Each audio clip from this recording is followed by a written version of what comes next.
Um, dois, três. Olá, sejam todos muito bem-vindos. Estamos aqui reunidos hoje para mais uma ATPC da área de Matemática e Ciências da Natureza.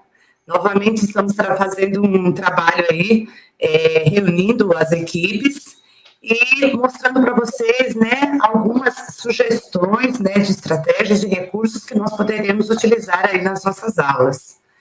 É um prazer estar com vocês mais uma vez e espero que tenhamos um dia muito produtivo. Passo a palavra, Marinete, por favor. Olá, sejam todos muito bem-vindos e muito bem-vindas. É sempre uma grata oportunidade podermos somar aí os nossos saberes e hoje, de uma forma também muito especial, trazendo uma temática que nos prepara para os conteúdos, mas que também nos fomenta e nos prepara para a vida. Então, que tenhamos uma excelente ATPC. Passo a palavra, Fabi.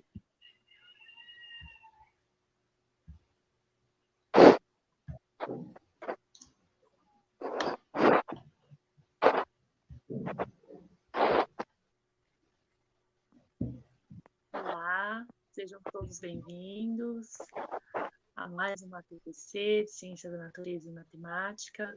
Muito feliz com essa oportunidade que teremos dessa manhã de compartilhar saberes com pessoas interessantíssimas e tenho certeza que contribuirá muito para o nosso aprendizado. Passo a palavra, Pedro. Olá a todos, estamos também mais uma vez no ATPC em área, né, com a Ciência da Natureza e Matemática. Vamos ver alguns novos recursos para nós usarmos nas aulas aí nossas, né? Será muito bom e será um ótimo dia para todos, tá? Passa a palavra, Sandra. Olá, sejam todos bem-vindos. Acredito que grande parte aí dos professores de matemática estão sabendo, né, que eu estou de licença prêmio, mas eu não poderia deixar de estar aqui com vocês, prestigiando aí esta formação com a professora Andréia, que tive aí o prazer de conhecê-la em 2019, mais ou menos em abril, aprendendo um pouquinho aí sobre o curso de etnos, era Etnos Jogos Africanos, o curso, e foi excelente, e eu espero que todos nós possamos, nesta manhã, aprendermos aí mais um pouquinho. Passo a palavra, então, aí para o Gelson. Olá, vou me apresentar, acho que hoje eu estou na TPC de Ciências da Natureza e Matemática. Eu sou Gelson Rocha e eu sou PCNP de História. E tem uma missão hoje, Sandra, se você puder compartilhar os slides. Hoje eu tenho uma missão de 7 minutos aqui, prestar contas aqui do nosso serviço na diretoria com relação à educação étnico-racial, né, a temática aí.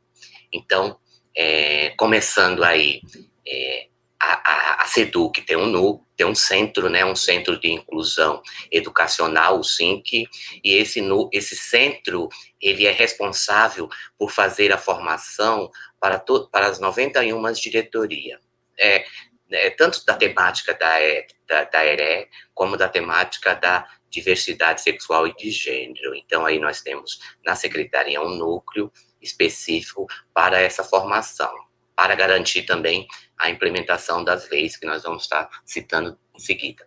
Próximo lei.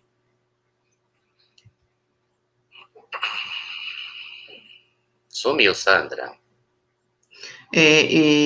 O Gelson, o computador aqui, na verdade, está pensando, ele já vai aparecer aí, tá bom? Tá ok. Então, aí, no próximo slide, nós temos aí a diretoria de ensino aqui em Suzano. Então, nós temos uma comissão dos direitos humanos, e quando eu falo dos direitos humanos aqui, eu estou pensando nas duas temáticas, étnico-racial e na temática da diversidade de gênero. Então, nós temos um núcleo, que é uma comissão que é formada pelo supervisor Eric, os PCNPs é a Fabiana, é a Eliana Florindo, a Giane de Cássia e o Gels, e eu. Por que esses PCNP? Porque lá na 10.639 tem específico essas disciplinas, né? História, literatura e arte. Mas nas formações, não ficamos só nós dessas disciplinas. Nas formações, nós fazemos questão de incluir todos. Então, vocês vão ver aí nas ações próximas que vão aparecer, todos os PCNPs aí estão incluídos. Não só eu, nem a Eliana, nem a Giane. Todos os PCNPs. Próximo. Por que é importante estar trabalhando, né? Tanto a base como o currículo paulista, eles têm competências gerais, têm competência de repertório cultural, têm competência de empatia e cooperação, e têm competência de responsabilidade e cidadania. Então, aqui temos algumas orientações para o trabalho da DE, discutir a importância de se estabelecer no projeto pedagógico da escola ações que visam os dispostos nas leis 10.639 de 2003 e 11.645 de 2008, que dispõem sobre o ensino, história e cultura afro-brasileira, africana e indígena. Então, nós temos uma orientação para todas as escolas. Geralmente as escolas fazem esse trabalho, é um trabalho assim pontual, 20 de novembro, no Zumbi. E a nossa orientação é para que esse trabalho comece lá no planejamento, seja repensado no replanejamento e considerando o contexto da escola, né, o que acontece na escola, esse trabalho é um trabalho para um ano todo, é um projeto. Tanto é que nós temos interlocutores em cada escola, não sei se funciona, mas nós temos interlocutores da diversidade e da educação étnico-racial. Em cada escola, nós temos um professor responsável. Sandra? E aí, como começa, né? Quando eu entrei na diretoria, começou a haver uma pressão desses coletivos, né? O Centro de Pesquisa e Desenvolvimento Social Cultural Negro Sim, aí no vice-presidente o Cosme, e a terceira Conferência Regional de Promoção da Igualdade Racial da região do Alto Tietê, na figura da Alessandra Félix. Então, quando eu entrei na diretoria, os coletivos começaram a pressionar a dirigente, né, para que a diretoria trabalhasse com as temáticas referentes aos marcos legais da educação étnico-racial. Aí, próximo, Sandra. E aí nós começamos, né? Nós começamos a fazer essas formações em 2013 com a parceria das escolas. Nós fizemos simpósio, nós fizemos orientações, nós fizemos sarau, nós fizemos palestras, nós fizemos cursos, nós fizemos orientações aí com esses parceiros. Então, nós tivemos parceiros também, os coletivos aqui, durante todas essas formações que nós fizemos com o professor, nós contamos com os parceiros, tanto da POESP, como do Negro Sim, dos coletivos aqui de Suzano e Ferraz de Vasconcelos. Então, aqui tem uma prestação de contas nossa, da diretoria, com relação à temática. E, mais uma vez, eu coloquei fotos aqui, que não é só as 3 disciplinas que estão envolvidas. Se vocês observarem aqui, todos os PCNP, Marinete, Sandra, Márcia Bulto, todos os PCNPs estão envolvidos com as formações da temática. Próximo. Aqui tem uma formação específica para os professores de matemática, né? É uma palestra e uma oficina da Eliane Costa Santos, que o Negro Sim trouxe. E aí, a matemática, a Sandra, o Pedro não estava, a Sandra está implementando, né? Com toda uma agenda aí, que vocês sabem que matemática e língua portuguesa é sobrecarregada, a Sandra aí tem o tempo dela, considerando essa responsabilidade, essa cidadania, enquanto agente público, né, lá na diretoria, a Sandra, ao longo desse tempo que está na diretoria, tem essa preocupação de estar trabalhando, a Sandra e o Pedro, de estar trabalhando, né, com essas temáticas aí da étnico-racial específico para a matemática. Então, aí, próximo, Sandra. Aqui também é outra ação nossa da diretoria, 2018-2019, né? Nós temos uma ação, nós em parceria com a Faculdade Sumaré, na figura do Robson, que é o diretor da Jacques Cousteau, nós levamos os professores em 2018 e 2019 para 2 quilombos. Em 2018 nós levamos o quilombo Caçandoca, em 2019 nós levamos os professores para o quilombo Cafundó, e aí nós fizemos 2 visitas também em 2018 em 2019 também, em 2 aldeias. Uma foi a visita à aldeia Curucutu e outra foi a visita à aldeia Guarani, lá em São Bernardo do Campo. É outra ação da diretoria para a temática. Próximo. E aí, no ensino remoto, a gente também não nos desligamos com relação a... O que nós fizemos aí com relação às temáticas da diversidade e da educação étnico-racial agora no ensino remoto, para implementar na diretoria as leis, a 10.000 e a 11.000. Então, a primeira foi no final de agosto, nós fizemos um encontro da diversidade e da educação étnico-racial. A comissão fez uma reunião aí com todos os coletivos, tanto LGBT como os coletivos da educação étnico-racial, de Suzane Ferraz. Nós convidamos as lideranças desses coletivos e nós da diretoria fizemos uma formação, porque nós, conversando, eu, Fabiana, Giane e Eliana, nós não queremos que nosso trabalho seja um trabalho de bolha, né, na diretoria. Então, nós vamos ouvi-los, né, essas lideranças. Outra ação no ensino remoto é que a preocupação de todas as áreas de estar fazendo uma TPC específico com a temática. Então, a TPC sobre cultura afro foi feito em ciências humanas, hoje em ciências da natureza e matemática, a Eliana também já fez em arte, e as meninas fizeram ontem, a Giane e a Edmeia fizeram esse ATPC ontem, e vão continuar mais um ATPC durante esse ano. Está em andamento uma gravação de vídeo com todas as lideranças, né? Tanto da diversidade como do gênero. Essas 2 ações ainda não deu para conversar com a Fabiana, não deu para conversar com a Eliana e com a Giane ainda, mas já está... alguns lideranças já enviaram os vídeos, a gente vai estar conversando, colocando isso num plano, para ser mais uma ação da diretoria. Outra ação ainda, que nós não comentamos ainda, mas nós estamos pensando, é fazer um sarau afro-indígena em parceria também com esses coletivos. Próximo, Sandra. E para terminar, eu deixo uma pergunta, né? Eu deixo uma pergunta para vocês. Passados 17 anos, a implementação da Lei 10.639 ainda apresenta desafio na sua unidade escolar? A lei já foi implementada aí na sua unidade escolar? E por que eu tenho que implementar essa lei na minha unidade escolar? É só porque tem uma lei que eu tenho que implementar? E aí eu trago para reflexão o seguinte: se alguém aqui já foi na Câmara, tanto de Ferraz como de Suzano, já viu as fotos dos prefeitos? Segundo o IBGE, mais de 56% da população é pardo e preta. Vocês já viram as fotos nessas câmaras dos prefeitos? Quando vocês vão ao médico, quem faz um atendimento? Qual grupo étnico que está lá que esse médico representa? Nós também temos indicadores de moradia, de pobreza, de ensino superior, de desemprego e de analfabetismo. Vocês já leram esses indicadores?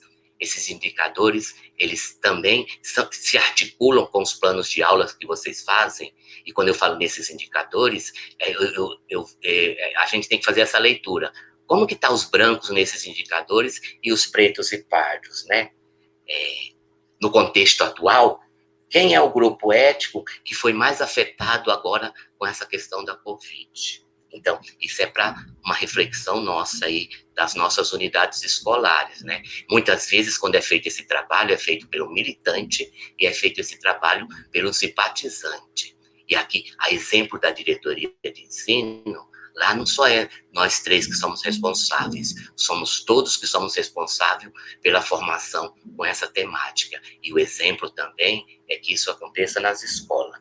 Eu fico com vocês agora, vocês vão ficar agora, mais uma ação da diretoria da área de matemática e ciências da natureza, a professora Andréa Cristina Fidelis, e a professora vai estar trabalhando jogos africanos, um recurso didático para a promoção da cultura afro. Passo a palavra e obrigado, Sandra, e o pessoal do grupo, Pedro, e o pessoal do grupo de ciências da natureza, por a minha participação. Passo a palavra. Nós que agradecemos, Gelson, e passamos então a palavra aí agora para você, Andréia. Seja muito bem-vinda. Olá, pessoal. Muito obrigada pela oportunidade de estar aqui conversando com vocês. E eu fico muito feliz de ver o que a diretoria de ensino de Suzano tem feito em relação a essa temática. Conheci a Sandra e o professor Gelson no curso que eu ministrei o ano passado no Instituto Federal de Itaquaquecetuba, e eu fiquei muito feliz com o convite de estar aqui conversando com vocês, né? Bom, eu vou... Pode sim, Andréia. Apresentação? Tá.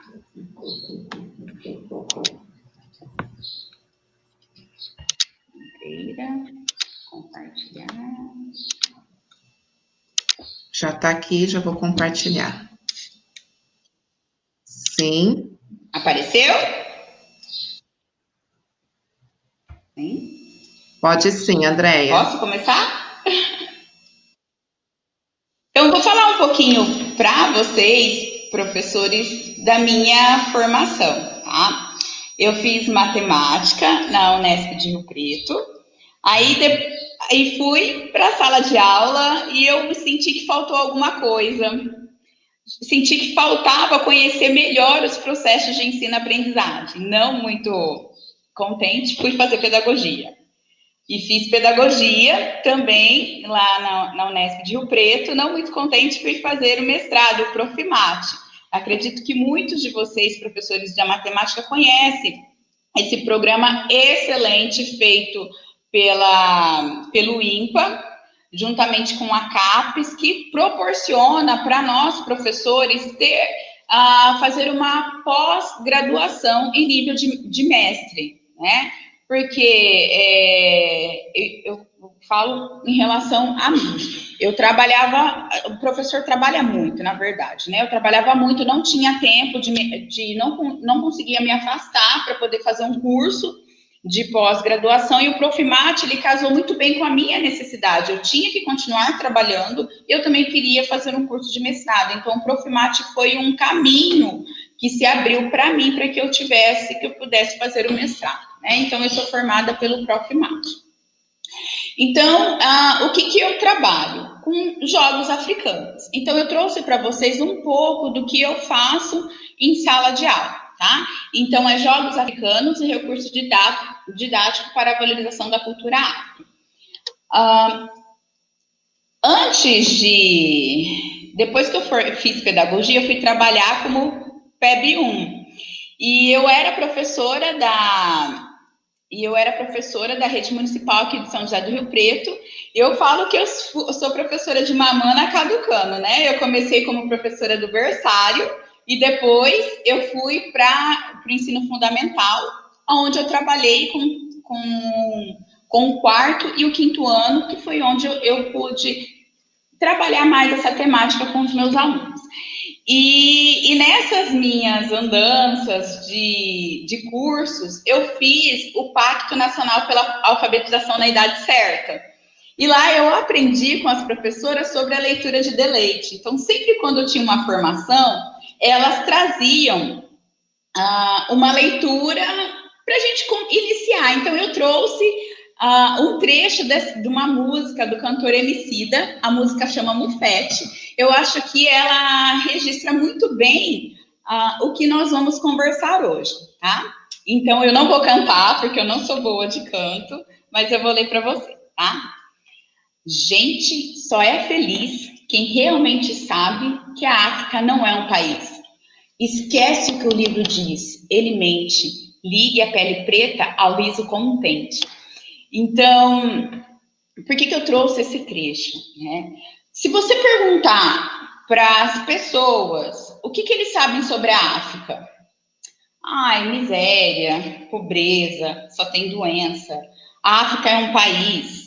Então o Emicida ele traz justamente isso. O livro, esquece que o livro diz, ele mente. Não é isso. A África, ela é um continente com 54 países. Essa fala de miséria, de pobreza, de doença, é o que a mídia mostra, o que a mídia retrata.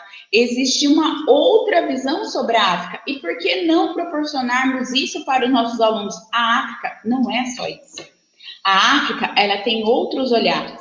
Vamos pensar nos Estados Unidos. Todo mundo fala, né? O sonho americano. Os Estados Unidos mostram a parte boa deles, mas eles também têm coisas que não são muito boas. Lá existe tráfico de drogas, lá existe pobreza também, tem pessoas que vivem também à margem da linha da pobreza, mas não é isso que a gente conhece sobre o país. Eles vendem muito bem a imagem deles. Então, essa relação que eu quero dizer para vocês é que essa imagem dita sobre a África, ela não é totalmente verdadeira. Existem espaços, existem outros saberes, existem outras visões sobre a África que para nós não é conhecida. Né? Então, por isso que eu trouxe essa música do Emicida, que ela reflete muito bem o conhecimento que nós não temos sobre a África. E quando eu fui estudante na década de 80 e 90, e eu estudei muito sobre a Europa, eu lembro em geografia, né, história, estudei sobre a Europa, eu estudei sobre o relevo americano, estudei sobre a América Central, América do Norte, estudei tudo isso. Porém, eu não me lembro de ter estudado sobre a África, sobre o continente africano. Tanto é que eu não estudei que foi necessário uma lei para que esse ensino estivesse dentro dos currículos das escolas. Foi o que o professor Gelson falou, da Lei 10.639. Ela foi sancionada em 2003 pelo presidente Luiz Inácio Lula da Silva, e essa lei ela é uma luta do movimento negro durante todo o século XX, para que eu vou ler como está na lei, tá? Nos estabelecimentos de ensino fundamental e médio, oficiais e particulares, torna-se obrigatório o ensino sobre história e cultura afro-brasileira. Gente, não tinha. Tanto é que não tinha, que foi necessário ser feita uma lei para que nas escolas se trabalhasse essa temática. Então, por isso que eu, estudante da década de 80 e 90, não vi sobre a África. A única menção que eu me lembro sobre a África, sobre os africanos, era a condição que eles vieram para o Brasil como escravos, só. Não estudei mais nada sobre. Então, era uma carência, uma ausência que a gente tinha nos nossos livros didáticos, nos nossos currículos, tanto é que foi necessário ser feita uma lei, né? Então, a lei é de 2003, e em 2004 foi feita as diretrizes curriculares nacionais para a educação das relações étnico-raciais, ou seja, foi feita a lei em 2003, e aí foi necessário fazer as diretrizes de como seria a implementação dessa lei nos currículos. Né? Então, essas diretrizes, elas vão tratar das relações étnico-raciais para o ensino de história e cultura afro-brasileira e africana. Então, o que esse artigo dispõe? Né? Qual é a finalidade, qual é o objetivo de se ter essa lei, de se ter diretrizes para se trabalhar essa lei? Né? Então, o artigo diz: o ensino de história e cultura afro-brasileira africana tem por objetivo o reconhecimento e valorização da identidade, história e cultura dos afro-brasileiros. Por que isso é importante? Eu vou contar para vocês uma experiência minha de criança. O seu cabelo é bombril, a sua pele preta, feia, os seus beiços, os seus lábios são feios, você é feia. Então, tudo aquilo que remete à minha identidade, olha, até me emociono, desculpa, professores, porque é uma coisa que mexe muito comigo. Mas eu acho que eu deveria compartilhar isso com vocês. Então, tudo aquilo que eu sou era feio, não era valorizado. As minhas fotos de quando eu tinha 9, 10 anos, eu estou sempre com a boca fechada. Por quê? Para diminuir o tamanho dos lábios. Então, se a gente tem na escola a valorização da identidade do negro, das suas características físicas, o seu fenótipo, a gente está contribuindo para que os nossos alunos não tenham a experiência negativa que eu tive de achar que, olha, ser preto é uma coisa ruim, né? Então, hoje a gente já vê um movimento diferente. As meninas já não alisam mais o cabelo, como eu fazia desde os 10 anos de idade, eu alisava o meu cabelo. Fui parar com 30, falei, não, peraí, vou assumir minha negritude. Depois que eu comecei a estudar e ver essa valorização. Então, o quanto é importante para os nossos estudantes, para os nossos alunos, essa valorização. Tá? Então, a valorização da identidade do negro, da história e da cultura dos afro-brasileiros, porque nós temos uma história. Nós não viemos como uma tábua rasa da África, eles vieram com um conjunto de valores, de conhecimento junto com eles, que parece que quando chegou aqui acabou, não tem mais nada, né? E não é assim. Então, está a lei aí para a gente apresentar para os nossos estudantes que não é bem essa a realidade, né? Então, continuando.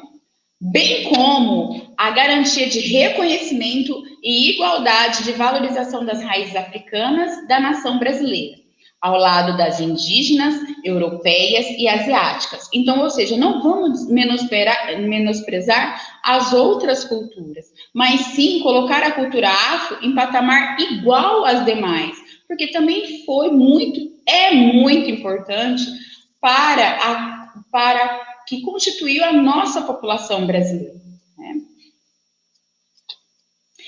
E a Vera Hamschleiser, ela é uma importante estudiosa que estuda sobre a etnomatemática. E eu fui ler o livro dela e essa frase retrata perfeitamente que eu vivi enquanto aluna da educação básica. Então, a Vera Hamschleiser, em 2001, lembrando que a lei é de 2003, olha o que ela fala. Aponta que a discriminação racial, como toda a sociedade brasileira, vou fazer um paralelo, a gente ainda vive o mito da democracia racial aqui no Brasil. Né? Nós não somos um país racista, somos sim. Então, ela está falando, olha, a discriminação racial, como em toda a sociedade brasileira, ela faz-se presente na educação por meio de um currículo destinado a um grupo homogêneo e predominantemente branco. Uma criança que é negra, ela não se identificava nos currículos. Eu não me identificava. Tá? E os recursos ditados utilizados na escola são provas disso. Vou contar outro exemplo para vocês. Uma vez, meu irmão mais velho, ele estava trabalhando na escola, né? Aí um dia minha mãe foi chamada na escola, porque ele tinha batido num menino da sala dele. Por que você bateu? Mãe, a gente estava lá na aula de história e tinha 2 africanos, 2 negros. O menino olhou para mim e falou, o pai e a mãe do Anderson aqui. Eu cacetei ele na saída da escola. Então, essa era a representação que a gente tinha quando se falava do negro nos livros didáticos, nas condições de escravo. Então, quando eu li isso sobre que a Vera falou, eu falei, verdade, olha, 2001. Por isso que a gente tem uma lei em 2003 para que mudasse essa visão do negro dentro dos livros didáticos. Tá? Continuando. Essa fala é da Nilma Lima Gomes. Ela foi ministra no Ministério de Direitos Humanos e Igualdade Racial, que eu acho que hoje está extinto, não tenho certeza disso, que foi mudado, né? O Ministério dos Direitos Humanos, uma coisa assim.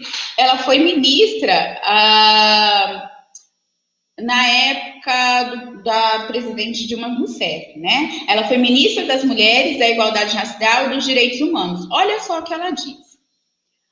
Maior conhecimento das nossas raízes africanas e da participação do povo negro na construção da sociedade brasileira haverá de nos ajudar à superação de mitos que discursam sobre a suposta intolerância do africano escravizado e a visão desse povo como selvagem e incivilizado. Então, quando a gente promove esse conhecimento para os nossos alunos, nós estamos ajudando a acabar com mitos e pré-conceitos, pré-julgamentos. Ó, que povo incivilizado! Gente, os africanos, muitos povos, eram muito grandes e ricos em conhecimento. Muitos dominavam a mineração, a agricultura.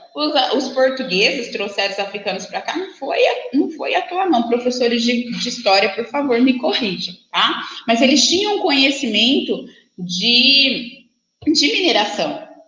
E esses conhecimentos, eles foram utilizados também aqui no Brasil, na época do período colonial. Tá? Então, eles eram grandes civilizações que tinham os seus saberes, mas que parece que foi apagado. Olha, esse povo não sabe nada. Isso não é verdade. Eles tinham conhecimento, eles tinham a sua cultura, eles tinham os seus saberes.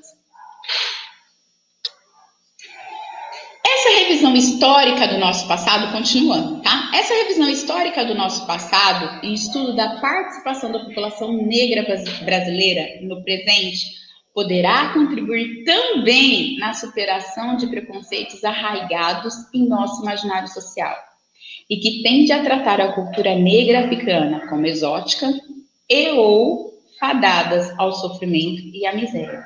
A partir do momento que a gente leva esse conhecimento para nossos alunos, nós mudamos essa visão, esse preconceito que existe sobre a cultura negra e africana. Então, para se dar valor, precisa se ter o conhecimento disso, levar isso para os nossos alunos. Senão, a gente deixa aí que a mídia retrate a África do jeito que eles querem, né? Tá, Andréia. O professor Gelson, ele falou da Lei 10.639 em algumas disciplinas específicas. Se a gente for olhar essa lei, se a gente olha a Lei 10.639, fala em disciplinas voltadas da área de humanas, né, de histórias, educação artística história e artes, né, e literatura brasileira. Então, são disciplinas que a gente vê que é da área de humanas. Tá, mas a lei fala em especial, não falou exclusivamente. Então, isso não isenta as outras áreas do conhecimento a tratar da temática étnico-racial. O que eu, enquanto professor de química posso contribuir para a valorização da cultura afro? O que dentro da minha área eu posso contribuir? O que eu, professor de biologia, posso tratar? Então, a temática étnico-racial, ela tem uma dimensão tão grande que pode abarcar diversas áreas do conhecimento. Né? E eu sempre falo que eu gosto demais dos professores de História e Geografia. Professores inteligentes. Nossa, que conhecimento que esses professores têm. Eu sempre gosto de colar em um professor desse, porque eu aprendo muito com eles. Então, agora, imagine você, professor de matemática, chega no professor de história. Professor, eu vou trabalhar esse jogo aqui, é do país africano tal. O que você pode me ajudar com o seu conhecimento para a gente trabalhar de maneira interdisciplinar? Né? Então, a cultura é tão rica, tão vasta, que ela permite com que nós possamos passear em diversas áreas, entrelaçar diversas áreas do conhecimento dentro de um único tema. Então, qual é a relação entre a temática étnico-racial e a matemática? A Teresa Vergani também ela estuda sobre a etnomatemática e ela casa muito bem essa fala com o que a gente deseja com a Lei 10.639, que é a valorização da cultura afro, dentro dos currículos brasileiros, né? Então, a Teresa Vergani diz o seguinte: a etnomatemática, em toda a sua essência, vem em encontro com esse objetivo. Qual é o objetivo? Valorizar a cultura afro dentro do currículo, dentro dos ambientes escolares. Segundo Vergani, debruça-se com respeito sobre as culturas tradicionais não europeias. Lembrando, vou fazer um paralelo aqui, lembrando que o nosso currículo, ele é predominantemente europeu, né? Então, ela fala, debruça com respeito sobre culturas tradicionais não europeias, conferindo-lhes uma dignidade que nem sempre é reconhecida. Então, vamos dar visibilidade. Primeiro, para a gente dar dignidade, precisa dar a visibilidade. É uma maneira que a gente dá dignidade a uma cultura. Tá? Então, a isso, a etnomatemática vem de dar visibilidade e dignidade àquela cultura que não é reconhecida, que é invisibilizada. Como fazer isso? Professores, existem diversas maneiras. Agora, eu olhei, vi que os Jogos Africanos me ajudava a atingir esse objetivo. Tá? Tudo começou com a minha pesquisa para minha dissertação de mestrado. E lembrando, né, terminei a matemática em 2002, terminei a pedagogia em 2012, mas eu só fui saber que existe a Lei 10.639 em 2016, quando eu comecei a estudar. Eu não sabia, professores, até assim, eu me envergonho por não saber, porque eu tinha que ter procurado, porque a lei é de 2003, como que uma professora formada em 2 graduações não sabia que existe a lei 10.639? Eu me envergonho de falar isso, porque eu só descobri em 2016, quando eu fui estudar para minha pesquisa de mestrado. Né? Então, tanto é que quem me sugeriu os Jogos Africanos foi a minha orientadora. Falou assim, André, o que você quer? Eu falei, professora, não sei. Aí ela falou assim, olha, o que você acha da gente estudar sobre Jogos Africanos? Aí eu falei, opa, combina. Aí eu me deparei com o seguinte problema. Eu não conhecia nenhum jogo de origem africana. Foi quando eu comecei a procurar, a estudar, a fazer cursos. Então, existem outros caminhos, deve existir outros caminhos para a gente valorizar a cultura afro dentro do currículo da matemática. Eu visualizei os Jogos Africanos. Então, e é interessante a gente ter essa conversa de nós professores, porque a gente que está na sala de aula, que a gente que sabe qual que é a necessidade dos nossos alunos. E eu falo isso porque eu também estou em sala de aula, eu sou professora do Instituto Federal e dou aula para o ensino médio e no superior. E a minha menina dos olhos é o ensino médio, ainda falo o primeiro ano. Então, a gente está lá, a gente sabe o que é necessário, a gente sabe como trabalhar com nossos alunos. Então, eu vi que os Jogos Africanos poderiam me dar essa oportunidade de promover a cultura afro dentro da sala de aula, tá? E eu trabalho com 2 jogos, o Oari e com o Borboleta, que também é chamado de Gulu, tá? Existe uma grande quantidade de jogos de origem africana.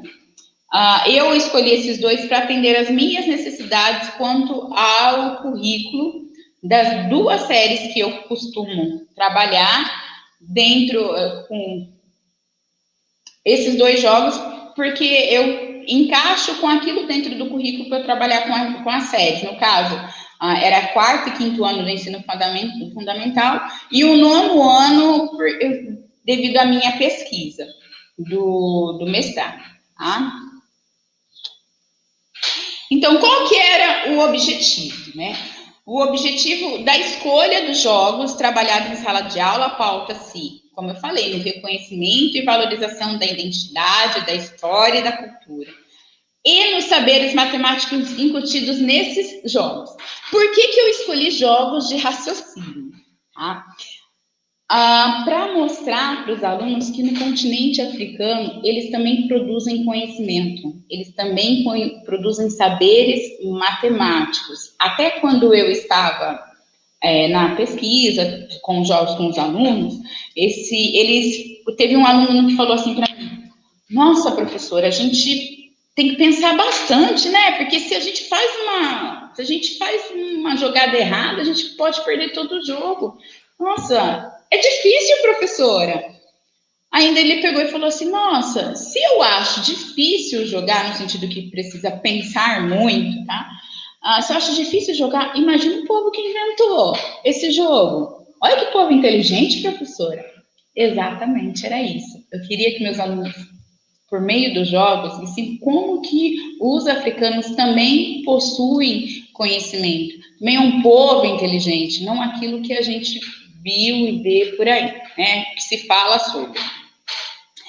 Então, inserir nas atividades curriculares o legado africano, particularmente com jogos matemáticos, como proposta dentro da perspectiva da relação étnico-racial na escola. Então, por meio dos jogos, valorizar a cultura afro. Esse era o meu objetivo. E os específicos? Então, os objetivos específicos estão nos conteúdos matemáticos que estão presentes durante a execução das jogadas e na construção dos tabuleiros utilizados pelos alunos. Eu até levei uma lambada da minha banca na minha dissertação, falei: olha, peraí, professora, você está usando jogos africanos, está usando a matemática para valorizar a cultura afro? Falei: sim, é isso que eu quero. Não, você está errada. Esse aqui é um curso para melhorar a qualidade do ensino da matemática no país. Como que você vai usar a matemática para valorizar a cultura afro? E eu falei assim: olha, professores, todo conhecimento é válido. A cultura afro vai me ajudar a melhorar o ensino da matemática, sim. Porém, a matemática está me ajudando a fazer um bem ainda maior, que é levar para os meus alunos uma cultura que muitas vezes é invisibilizada nos livros, e principalmente no livro de matemática, que a gente não tem muito. Então, esse era o meu objetivo, né? Mas mesmo assim, a banca falou: não, você vai ter que mudar isso aí na sua revisão final. Eu tive que mudar porque eu queria o título, né, professores? A verdade é essa. Mas eu queria mesmo era valorizar a cultura afro através dos conhecimentos matemáticos, através dos conhecimentos que os africanos têm na matemática. Então, vamos para os jogos. Primeiro, eu vou mostrar o jogo borboleta. O jogo borboleta, ele também é chamado de gulu-gufe, que na língua chitonga local de Moçambique é a mesma coisa que borboletas de asas abertas. Então, ele tem esse nome porque o seu tabuleiro se assemelha a uma borboleta com asas abertas. Tá? Nas minhas pesquisas, eu não encontrei muito sobre a história do borboleta. Foi muito pouco. Eu encontrei um artigo e, assim, 2 parágrafos sobre esse jogo. Tá?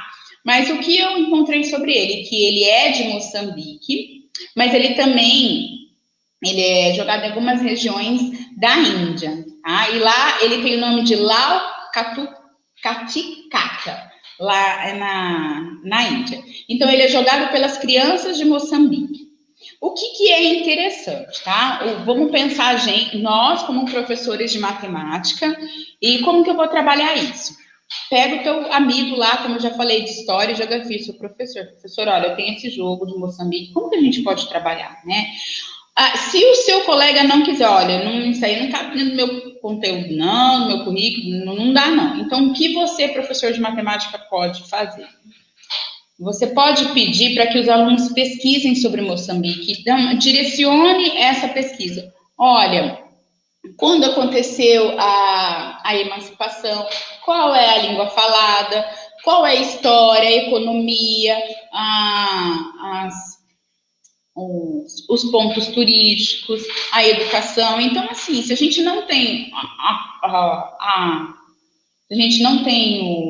não pode ter o apoio do colega, porque ele tem os outros afazeres dele, então a gente pode direcionar. Monta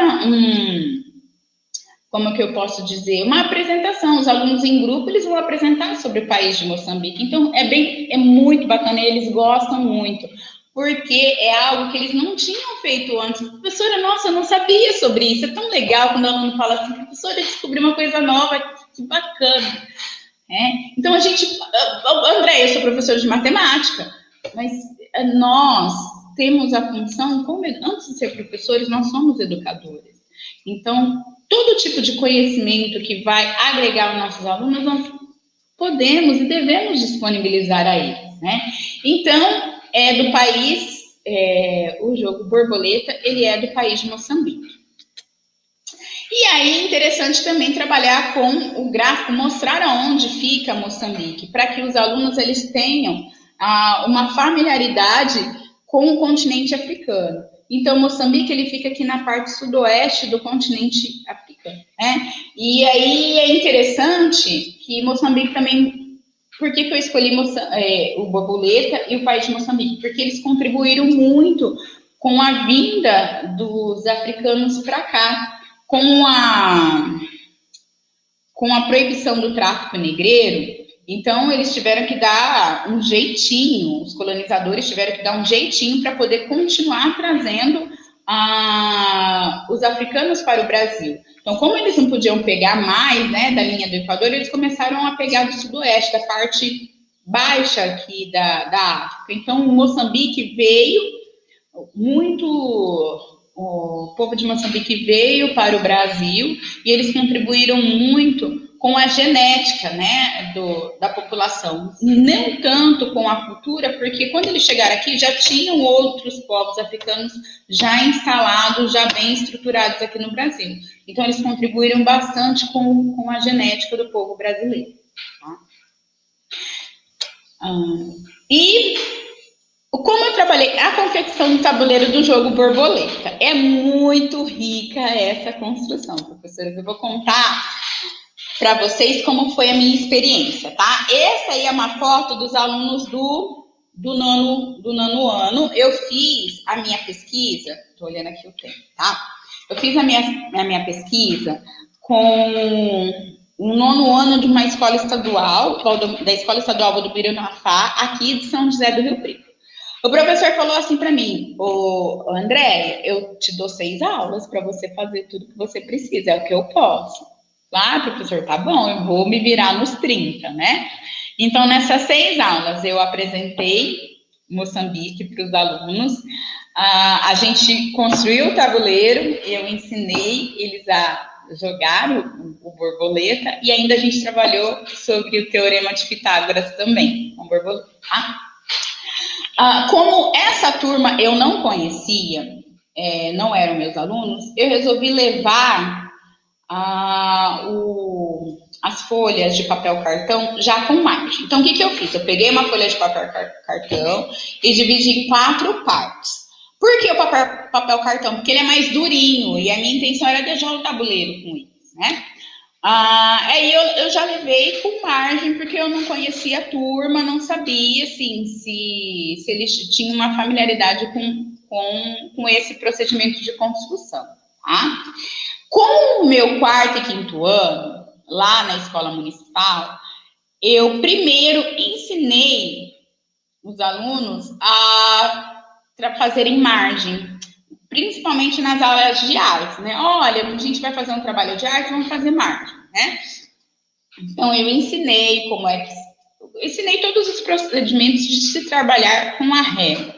Depois que eu vi, assim, que meus 30 alunos estavam, joinha, eu sou aquela professora, olha, tá bem, tem que passar em cima dos 2 pontos, por 2 pontos a gente traça uma reta. Quando eu vi que meus 30 alunos estavam, joinha, falei, não, agora já estou pronta para trabalhar a construção do tabuleiro do borboleta. No 9º ano, eu levei as instruções de construção.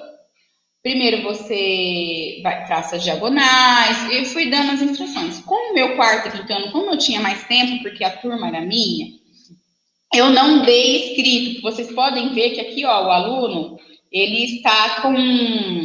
Eu dei as instruções para ele construir, eu ia auxiliando os alunos no 9º.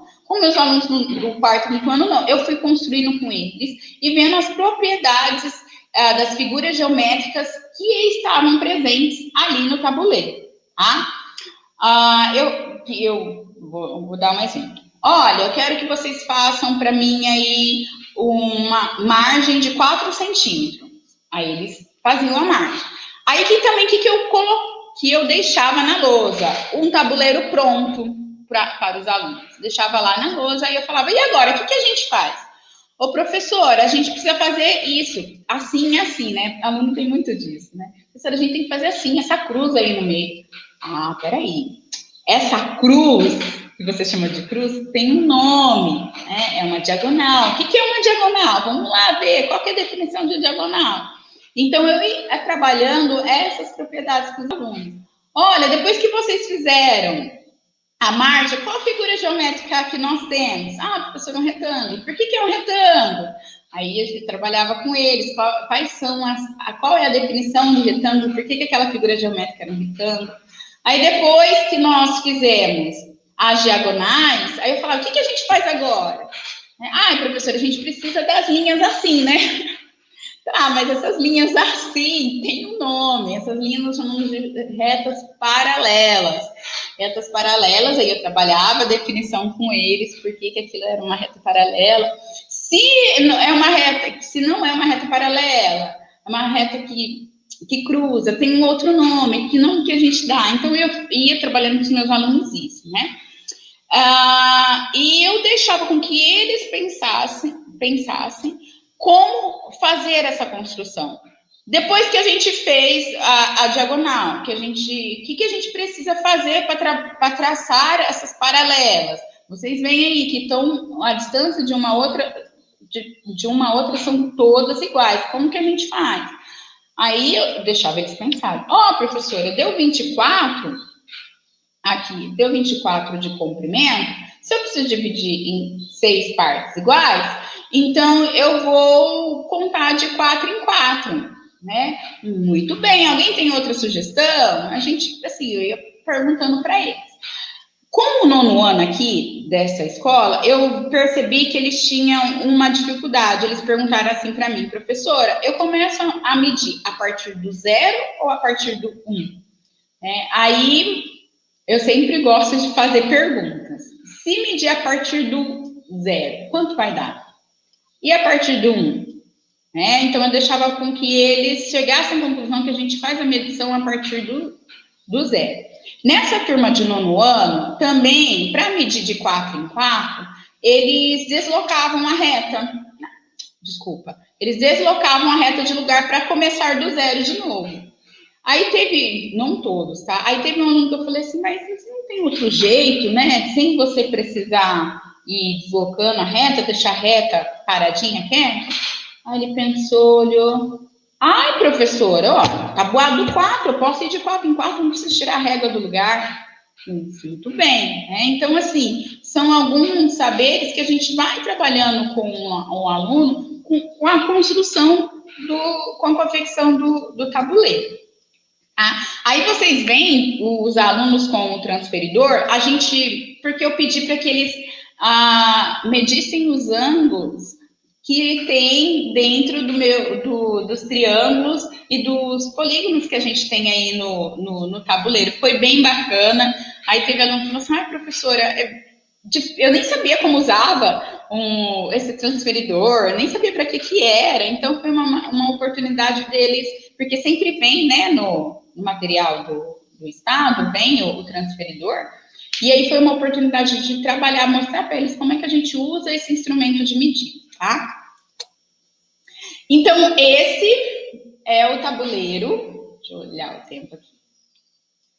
Esse é o tabuleiro que os alunos, eles constroem, né? Depois que a gente faz todas as construções, a gente apaga aquilo que não passamos a canetinha para ficar mais visível as linhas. Então, esse é o tabuleiro. Então, assim, aí quando eu olhei para esse tabuleiro, eu falei, nossa senhora, eu posso trabalhar...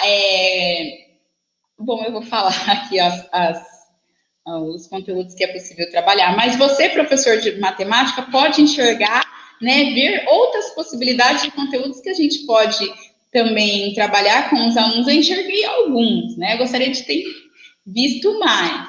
Mas esse é o tabuleiro do Borboleta. E pensa numa professora xarope em relação à construção. Olha, isso não está bem feito, não. Né? Tem que passar reto nos 2 pontinhos lá que você marcou. E assim, e a molecada gosta, professores. Como eles gostam de fazer isso, porque é algo diferente. Olha, até me emociono quando eu falo. Porque é algo diferente. Fala assim, professora, a gente vai construir algum jogo hoje? Eu falei, não, menino, não é todo dia que tem festa, né? E eles gostam, eles são muito participativos durante a construção, durante as jogadas também, tá? Continuando. Esses são os alunos da Escola Valdomiro Nafá. Com eles eu usei botões, né? Mas depois eu vi que a gente pode usar qualquer tipo de semente. Então, esses 2 alunos estão jogando o borboleta. E fica tão bonito o tabuleiro. E a gente nós vivemos uma época que nossas crianças e adolescentes têm tudo pronto, né? Todos os jogos prontos. Então, é uma oportunidade de eles construírem um próprio jogo, o próprio brinquedo, né? E aqui eu dei a regra para os alunos. Eu vou falar um pouquinho também de como trabalhar com as regras, tá?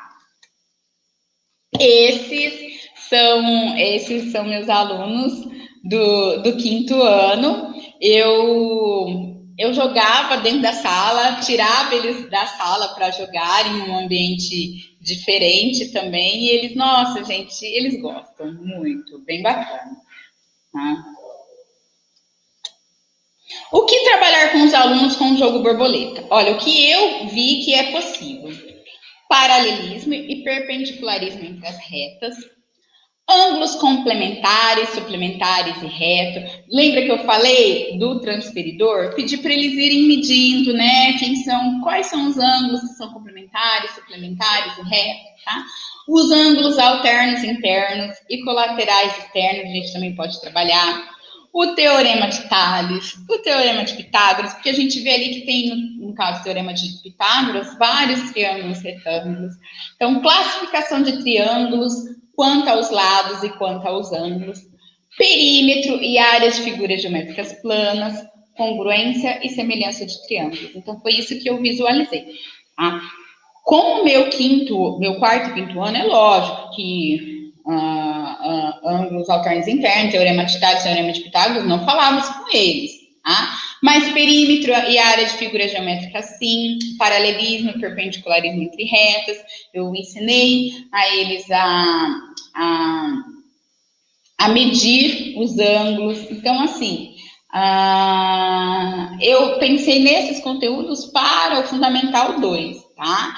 Todos alistados aqui. O Fundamental 1 a gente restringe um pouco, certo?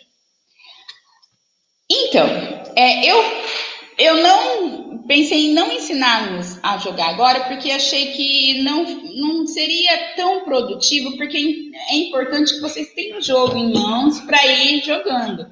Então, o que eu fiz? Eu mandei as regras para a Sandra e ela vai disponibilizar para vocês, tá bom?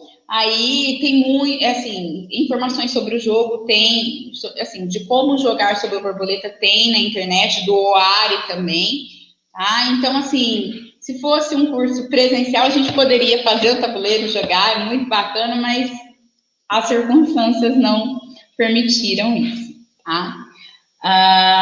Então, borboleta, praticamente foi isso que eu trabalhei com os meus alunos e com o aluno lá do 9º ano da escola estadual. Agora, o OARI. Esse é o tabuleiro do OARI, olha que bonito, gente. E outra, o OARI, ele é um jogo da família Mancala. Então, vou explicar um pouquinho para vocês. O OARI, ele é a versão que é jogada em Gana. Aí, de novo, como eu falei do borboleta, pode-se explorar com os alunos a respeito desse país, tá? E Gana foi um dos países, Gana está aqui.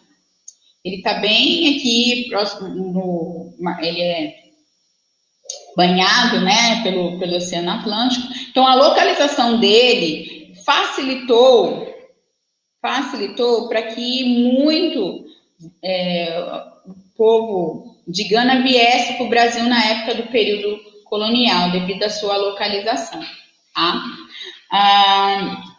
Também mostrar isso para os alunos. Eu lembrei agora de um curso que eu participei aqui na Prefeitura de Rio Preto, quando eu era professora. Então, nos cursos de formação, uma das formadoras pegou e pediu para que nós escrevêssemos, era como se fosse stop, isso. Escrevêssemos quantos países, 1 minuto a gente tinha para escrever países europeus. Vai lá, tá escrevendo. Aí pediu para depois 1 minuto para escrever países africanos, né? Então, assim, saíam aí 2 ou 3, a maioria das professoras, né? Eu escrevi um monte porque eu estudo sobre, eu tinha obrigação de saber, né? Mas aí a formadora falou, olha, a quantidade de países que nós conhecemos da Europa e a quantidade de países que nós conhecemos da África, tem alguma coisa errada. Por que a gente conhece mais de um país e não conhece mais de um continente e não conhece mais países de outro, do continente africano, sendo que tem 54 países, são muitos países, né? Continuando. Então, o Mancala, eu vou falar do Mancala, depois eu volto pro Acre, tá? O Mancala tem muita coisa sobre o jogo. E ele é conhecido, e ele é classificado como o jogo tradicional do continente africano. Então, praticamente a África toda joga Mancala. O seu surgimento tem aí a controvérsia. Tem uns que falam que foi no Egito, outros falam que foi na Etiópia. E a data, tem uns que falam que foi 2000 a.C., outros falam que foi 7000 a.C. Então, assim, não se sabe ao certo a data do surgimento dos jogos da família Mancala. E ele, como eu falei, ele é muito tradicional no continente africano. E aqui a gente tem um tabuleiro de 4 fileiras. O que acontece? Como o continente africano ele é muito grande, então existem várias versões do Mancala, tá? Então, várias versões e diferentes tabuleiros também. Então, eu trouxe a foto desse povo jogando, dessas pessoas jogando, um tabuleiro, esse tipo de tabuleiro. Então, aqui são 4 fileiras. Agora, com cavidades, eu não sei ao certo, que não dá para ver na foto, mas dá para perceber que são 4 fileiras, tá? Então, Mancala tem esse nome porque é um jogo de transferência. Ele vem da palavra Nakala, que é uma palavra árabe, cujo significado é mover. Então, o jogo Mancala, ele tem como característica você mover as peças de lugar, mover as sementes de concavidade. É um jogo de transferência. Você colhe todas as sementes. Desculpa, gente, meu cachorro. Você colhe as sementes de um lugar e vai depositando, semeando nas outras concavidades. Por isso que chama-se jogo de transferência. E como eu falei, ele é muito difundido na África. Em cada lugar existe lenda sobre ele. Então é tão interessante também falar para os alunos que a gente pode falar sobre a história, a cultura daquele jogo. Tem uma lenda de que o povo, quando durante o funeral, eles jogavam Mancala para poder distrair o morto. Tá lá morto, vamos passar o tempo, vamos jogar Mancala. Aí eles jogavam. E tem outro povo que eles só jogam durante o dia. Porque à noite esse jogo é reservado para os deuses. Então eles deixavam os tabuleiros fora de casa, lá em casa, deixavam para fora, para que os deuses viessem durante a noite para poder jogar o Mancala, de tão importante que esse jogo é para eles. E também tinham em alguns outros lugares aquela escolha do novo rei, porque é um jogo que você precisa pensar muito para você poder fazer as jogadas. Então, assim, é um jogo inteligente. Então morria o rei, nem esperava, como que eu posso dizer, nem esperava esfriar o corpo, já estavam lá todo mundo fazendo campeonato de mancala para ver quem ganhava. Então, assim, são algumas histórias que se contam sobre o jogo. Tá? Aqui eu trouxe para vocês também um outro tabuleiro. Tá vendo que esse já tem de 2 fileiras. 1, 2, 3, 4, 5, 6, 7, 8 com cavidades, tá? Então, assim, ele é muito difundido, como eu falei, na África. Esse é outro tabuleiro de 2 fileiras. Então, aqui são as concavidades, é o lugar onde a gente coloca as sementes que a gente vai depositando quando a gente semeia, né? Quando a gente colhe, a gente vai semeando. E esses 2, eu não sei se tá aparecendo o mouse para vocês. Sandra, você pode me falar? Alguém me fala se aparece o mouse? Bom, enfim, espero que esteja aparecendo. Aqui, ó, esses buracos maiores é onde a gente coloca as sementes que a gente captura do adversário, tá? Então, a gente chama de oásis, esses buracos aqui, tá certo? O André, aparece sim, tá? Na hora que você move, aí aparece. Ah, tá. Obrigada, Sandra. Então, aqui também a gente tem outro tabuleiro. E nessas extremidades nós temos o oásis. Gente, ali tinha lugares que o tabuleiro era feito de marfim e as peças eram pedras preciosas, sabe? Esse povo que ostenta as coisas, né? De tão importante que era esse jogo para os africanos, tá? Olha, eles também faziam os buracos no chão, na terra, também para jogar. Então, aqui a gente tem um tabuleiro de 4 fileiras também, né? Então, é um jogo que é muito praticado lá na África. E esse é o tabuleiro que os meus alunos fizeram, né? A gente utiliza caixas de ovos para poder fazer como tabuleiro do Oari. E o oásis, que é onde nós colocamos as sementes capturadas, usava copinho de café para depositar. Colocava nas extremidades também, tá? Então, esse é um tabuleiro feito para meus alunos. Eu também falava, olha, pinta isso direito, fazer bonitinho, caprichado. Então, a gente tem várias versões, dependendo da região, dependendo do país africano. Ele vai ter uma versão, vai ter vários nomes e vários tabuleiros com um só objetivo, que é capturar o maior número de peças do adversário. Então, mudou a região, mudou a forma de captura, mudou o tabuleiro, ele muda de nome, tá? Aqui no Brasil, ele chegou com o nome de AIU, tá? É semelhante com o Oari. O Oari, ele ele é bem... Bom, os jogos mancala são todos semelhantes, mas assim, tem diferença na captura das peças, tá? Qual é a linguagem matemática presente no jogo do Oari? O que eu pude explorar com o Oari? Trabalhar frações com o 4º e 5º ano, tá? Frações equivalentes, porcentagem, probabilidade e análise combinatória. Que eu consegui enxergar de trabalhar com esse jogo com os meus alunos lá do 4º e do 5º ano. O interessante é que a análise combinatória passou a fazer parte do ensino fundamental 1, né? Não, a gente não usa as fórmulas como a gente trabalha no ensino médio, mas a ideia da contagem, sim, é trabalhado com eles, tá? Então, o uso do Oari Jogo que envolve números e estratégia, estimula a imaginação e o pensamento matemático das crianças, não só das crianças, mas dos jovens também. Tá?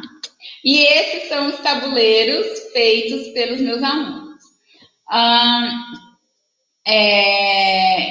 Eu não lembro quantas cores nós tínhamos para fazer, porque a gente trabalhava com material da prefeitura.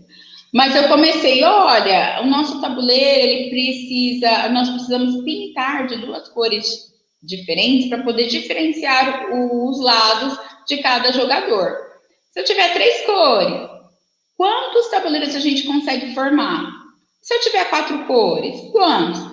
Ah, professora, se eu pinto de vermelho e verde, verde e vermelho, é o mesmo tabuleiro. Sim, é o mesmo tabuleiro. E o que a gente faz para poder descontar esses tabuleiros que a gente está contando mais de uma vez? Né? E trabalhar com análise combinatória. Tem um livro aquela coleção de professor de matemática da SBN, volume 1, 2, 3, ensino médio. O volume 2, se eu não me engano, eu acho que é o volume 2, que ele trabalha sobre análise combinatória. E eu tenho uma fala lá, eu não lembro quem foi que escreveu, se foi o Morgado. Eu não lembro quem é o autor desse livro, se é o Elon, não lembro quem é o autor, mas tem uma frase que me marcou bastante, que ele fala que a gente não precisa ficar trabalhando com fórmulas na análise combinatória, que o aluno precisa compreender o princípio. Compreender cada um dos diferentes agrupamentos. Aquilo ficou tão marcado em mim, que eu falei, nossa, é verdade, você não tem razão. E quando eu fui prestar o concurso do Instituto Federal, a gente tem a prova didática, que justamente era a análise combinatória, e eu peguei uma dissertação para estudar, né, para fazer uma boa aula, e nessa dissertação esse professor ele trabalhou toda a análise combinatória com os alunos dele, sem fórmula nenhuma, só com as ideias dos agrupamentos. Ele falou assim que os alunos compreenderam o sucesso, teve bem mais sucesso dessa maneira do que usando as fórmulas. Achei isso bem interessante, bacana, né? Então, lá no ensino fundamental 1, nós já começamos com essa ideia de agrupamento com os alunos. Sobre o uso do OARI, o professor Adler escreveu que a experiência particular de criança com esse jogo africano, que estimula a matemática, habilidade analítica e planejamento a priori, serve como uma forte refutação ao estereótipo racista sobre africanos e negros, ou seja, que não tem inteligência na África. Como não tem? Olha aí o jogo que esse povo inventa. Quando vocês puderem ter a oportunidade de jogar, vocês vão ver que precisa realmente pensar muito, né? Como o aluno falou para mim, nossa, professor, esse povo era muito inteligente. Se a gente tem que pensar para jogar, imagina esse povo para criar, para pensar nas regras do jogo. Olha só, professor. Os benefícios educacionais, sociais e políticos de incorporar o OARI, gente, ele fala benefícios políticos, educacionais e sociais tão necessários para o momento que nós vivemos hoje. Empoderar nossos alunos, ajudá-los a compreender o contexto em que eles estão inseridos, né? Então, os benefícios educacionais, sociais e políticos de incorporar o OARI e discutir sua história matemática e cultural em aulas de matemática são necessários e não deveríamos abrir mão de utilizar tal recurso. Professora do céu, eu tenho conteúdo para cumprir, como é que eu vou colocar isso dentro do meu currículo? Professor, a gente dá o nosso jeito. A gente dá. E vocês vão perceber que trabalhando esse tipo de recurso, de atividade com os alunos, é muito benéfico. Vocês vão ver um envolvimento maior dos alunos em relação às atividades. E você pode avaliar o seu aluno de uma outra perspectiva, na fala dele com o colega, como ele compreende os procedimentos. Então, é muito rico. Professores, olha, vale a pena. Eu amo trabalhar com jovens em sala de aula, vale a pena. A gente aperta um pouco o conteúdo, mas o ganho é muito grande.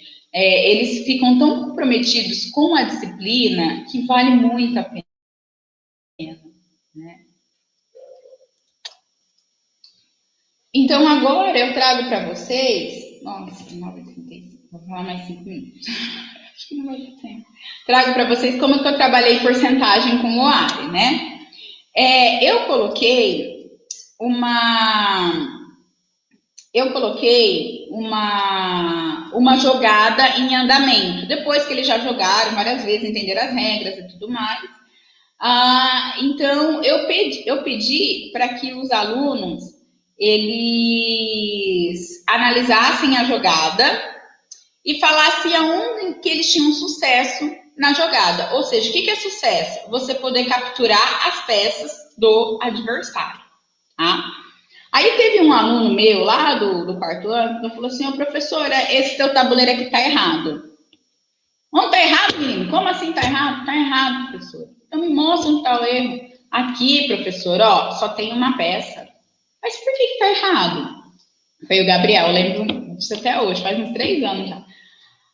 Tá errado, professora, porque quando a gente captura 2 ou 3 peças. Não tem como ter só uma peça no Oasis. Ou não tem nenhuma, ou tem pelo menos 2. Nossa, menina, você entendeu o mesmo jogo, hein? Eu achei tão bonitinho o jeito que ele explicou para mim, que até deixei aqui para mostrar para vocês, tá? Então, eles tinham que analisar das concavidades que eles colhiam as peças, qual delas eles tinham sucesso na jogada, tá? Então, eles iam calcular a porcentagem que eles tinham de chances de ganhar, de ter sucesso. Então, aí, de 5, que eles podem escolher 5 concavidades, 2 delas eles conseguem ter sucesso. Então, 2/5. Então, parte todo. Então, eu queria, como que fica isso em porcentagem, né? Aí eu trabalhei, mostrei para eles que a porcentagem também é uma fração que é dividida em 100 partes. Quantas partes eu vou pegar, isso vai corresponder quantas partes de 100, isso corresponde à porcentagem. Então, aqui eles fizeram a conta para mim, tá? Aí eu tive que falar sobre frações equivalentes. Porém, eu sempre peço para que eles expliquem como chegaram no resultado. Então, eu gosto de ler o que eles escrevem, igual aqui. Explique como você encontrou a quantidade de chances de jogada. Eu achei a porcentagem pela conta. Peguei as 2 formas de jogar pelas covas, que seriam 5, e montei a conta. 2 por 5, igual a 40 de 100, vezes 20, que deu 40%. Do jeitinho dela, ela explicou aqui para mim. Eu gosto de que eles escrevam o que eles estão pensando, qual o procedimento que eles fizeram. Olha esse outro aluno. Eu pude ver que eu podia mexer 5 casas. E 2, eu marcava ponto, 2/5. Então, multipliquei até chegar no 100 vezes 20. E 2 vezes 20 igual a 40. 40 centésimos igual a 40%. Então, Sandra? Oi, tô aqui, Andréia. Eu gostaria de saber do tempo. Esse relógio aqui, ele tá atrasado. Andréia, nós temos aí já faltando 10 minutos. Nossa, o pessoal assim tá amando, mas Ai, verdade. O Gelson deu aqui um toque para a gente também, tem perguntas aí. Talvez, Andréia, quem sabe, deixarmos até para você retornar aí, um convite para retornar mais uma vez aí conosco. Ai, tá bom. Eu também estava pensando nisso. O restante, a gente conversa numa próxima oportunidade, pode ser? Aí eu respondo as perguntas. Eu sei que aqui eu preciso falar da explorar os materiais, como que é o jogo, as regras, como trabalhar. Pode ser, então. Posso deixar parar por aqui? Ok, pode sim. Tá. Então eu vou parar a apresentação, tá bom? Ai, professores, me desculpem, eu sei que eu falo demais, me desculpem. Imagina, Andréia, o pessoal realmente aqui foram várias mensagens, vários, assim, depoimentos e falando que vão utilizar os jogos, dando parabéns para o seu trabalho, parabéns pela formação excelente, a Márcia lá do Usanete, vários comentários. É que quando você está apresentando, fica complicado para ver, né? Mas você tem que ver quantas mensagens aqui parabenizando o trabalho. Acredito aí que foi, eu falo assim, que eu me encantei fazendo o curso com você, eu tinha certeza, assim, que esse convite para, né, você estar aqui hoje conosco ia acrescentar muito também aí aos professores, mas até o Gelson, ele falou que tem aí algumas perguntas, meninas, se chegaram a pegar, dá tempo de responder. Ai, desculpa de falar tanto, eu me empolguei. Imagina, Andréia, olha que os professores aqui, eles não conseguem ter essa interação, mas eu tenho certeza que se eles pudessem aqui ter a fala, eles diriam, continua, queremos te ouvir. Ai, gente, obrigada. Olha, a Nilda acabou de colocar aqui, Andréia, nota 10 para você. Ai, obrigada, professora. Sandra, vocês me ouvem? Sim. Queria só reforçar tudo que os professores trouxeram, que realmente, professora Andréia, foi uma grande contribuição, muito interessante, muitas falas nesse sentido. Queria trazer algumas contribuições, mas em função do tempo, eu vou trazer só uma questão, que foi uma questão que a professora diz assim, como é que nós podemos trabalhar esses jogos em tempos remotos? Mesmo estando à distância, nós conseguimos trabalhar com os alunos, professora Andréia? Nossa, boa pergunta, hein? Eu, assim, não tinha pensado em relação a isso, tá? Porém, os professores, eu acredito que dê certo, de fazer o tabuleiro com os alunos, dando as instruções, como eu falei que eu dei as instruções para os meus alunos, os alunos do 9º ano, mas nada melhor do que presencialmente, tá? E tem muitos aplicativos na internet que tem esses jogos. Então, o aluno ele pode entrar, colocar lá, jogar borboleta online, jogar Oari online. Então, tem esses recursos na internet. Os alunos eles podem fazer uso desses jogos online, já que o nosso ensino é remoto, né? Então, eles têm essa possibilidade, tem esse recurso, e pedir também para que eles possam pesquisar sobre os países desses jogos. Então, assim, a gente dá um jeito para tudo. Eu falo que professor pensa num ser inteligente, não tem mais do que professor. A gente dá jeito em tudo. Nunca vi coisa igual. Tá na dificuldade, a gente se vira nos 30 e dá o jeito, né? Mas eu acho que o recurso dos jogos online pode ser uma boa opção. Verdade, professora. A gente endossa e concorda muito, né? Já estamos aí caminhando para o finalzinho, mas eu só quero lembrar, a exemplo de outras questões que também foram colocadas, que trabalhos como esses, além de colaborar para nós entendermos o que é um racismo estrutural, é também possibilidade de trabalhar os vários conteúdos propostos aí no Currículo Paulista, na BNCC, a exemplo da competência 6, que fala justamente da necessidade de se trabalhar e de se valorizar a diversidade de saberes e de vivências culturais, né, de outros contextos. Então, já vou aqui agradecendo a sua participação, agradecendo a participação dos professores e dizer que foi de extrema valia. Só para finalizar, a professora Urânia diz aqui no chat que ela mordeu a língua porque ela imaginava que essa temática fosse uma temática que trabalhasse apenas a questão da geografia dos continentes, né? E assim como você, professora Urânia, nós também ficamos muito felizes em deliciosamente morder a língua e saber que entender esse contexto, entender os jogos africanos e tudo que eles trazem é muito mais do que isso. Muito obrigada. Passo a palavra. Obrigada, professora. Olá, eu também gostaria de agradecer a presença da professora Andréia, que contribuiu demais para a nossa formação. Nós percebemos aqui o quanto os professores realmente gostaram, né, de tudo isso. Tem vários professores pedindo seu contato, Andréia.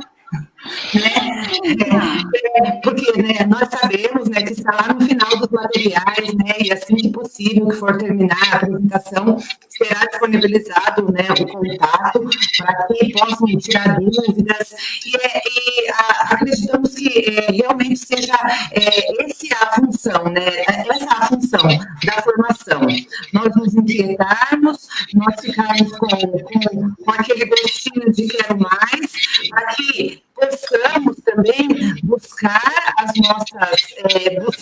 aí referências e curiosidades acerca de tudo que foi conversado hoje. O tema é inesgotável, é inesgotável.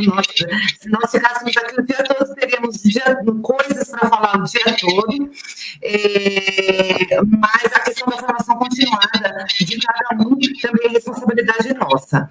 Então, muito obrigada, Andréia, pelas contribuições, muito obrigada, Gelson, por também fazer parte aqui, da nossa ATPC, meus colegas de área, Marinete e Fabiana, e Sandra e Pedro, que, apesar de sermos de outra área, estamos juntos sempre. Muito obrigada, passo a palavra.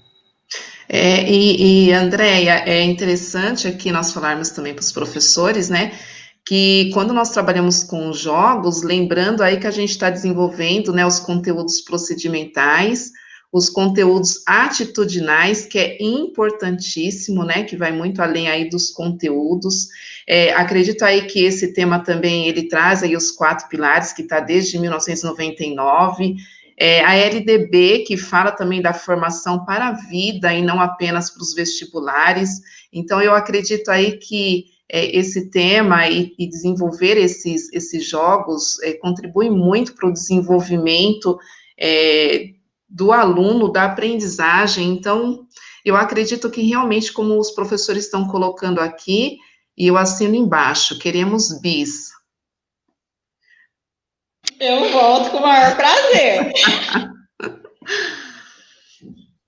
Bom, também quero fazer os meus agradecimentos à professora Andréia, a todos os meus colegas de matemática e ciências da natureza hoje, aos professores que contribuíram de forma maravilhosa no chat, e também ao Gelson por a sua colaboração, e dizer, professora Andréia, que foi um prazer te ouvir, com todos esses detalhes, com todo o seu carinho, o seu amor e dedicação aí pela as questões da etnomatemática, etnorracial, essa temática sendo desenvolvida dentro da sua disciplina. Confesso que eu já fiquei pensando aí nas possibilidades de adaptação para ciências, como é que a gente pode trazer esses jogos, esse tabuleiro, essas questões para dentro da disciplina, e fiquei muito, muito, muito feliz mesmo dessas contribuições, de participar desse momento tão especial. Muito obrigada a todos, passo a palavra. Eu quero agradecer também, Andréia, pelo que você nos trouxe, É um tema que precisa ser bem explorado nas escolas, Muito pertinente. Gostei bastante. Eu lembrei do jogo do Mancala, Sandra, que nós participamos no Mindlab. Sofri com o Mancala, André, que você nem sabe, mas valeu a pena conhecer, foi ótimo, Saber desses jogos. Só temos a agradecer a sua presença. Os colegas também da Ciência da Natureza, estamos sempre juntos aí, Sandra, parceira aí das matemáticas da vida, e aos professores que estão aí, Agradeço a presença de todos, então, tá bom? Passa a palavra. Tá bom, então, acho que nós encerramos, e, novamente, agradeço a todos os colegas, Marinete, Lu, Fabi, Gelson, Pedro, e igual falei, mesmo de licença, hoje eu não poderia deixar de estar aqui presente, e que presente! Muito obrigada, Andréia. Então, damos por encerrado a nossa TPC, agradecendo aí todos os professores, gratidão por tudo, e ficamos por aqui, Andréia. Muito obrigada, professores, pela oportunidade de me ouvir. Eu quero dizer uma coisa para vocês. Vocês são feras, vocês são ótimos. Eu fui professora da rede estadual também e a gente trabalha bem, viu? Por mais que as pessoas me falem tanto mal da gente, mas nós trabalhamos muito bem, fazemos muito bem o nosso trabalho. A gente faz o impossível pelos nossos alunos. Um abraço para vocês e quem sabe uma próxima oportunidade me chama que eu venho. Beijo para vocês.